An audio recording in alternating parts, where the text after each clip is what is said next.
درود شریف محبت سے پڑھنے کی جزا۔ القول البدیع میں حدیث پاک ہے، حضرت سیدنا ابو کاہل رضی اللہ عنہ سے مروی ہے کہ رسول اللہ صلی اللہ علیہ وسلم نے ارشاد فرمایا، اے ابو کاہل، جو شخص مجھ پر جس دن اور جس رات 3 بار میری محبت میں اور میری طرف شوق و رغبت سے درود پڑھے تو اللہ تعالیٰ پر حق ہے کہ اس کے اس دن اور اس رات کے گناہ بخش دے۔ اللهم صل على سيدنا محمد وعلى آله وسلم.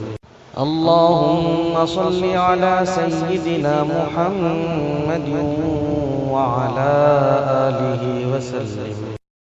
اللهم صل على سيدنا محمد وعلى آله وسلم.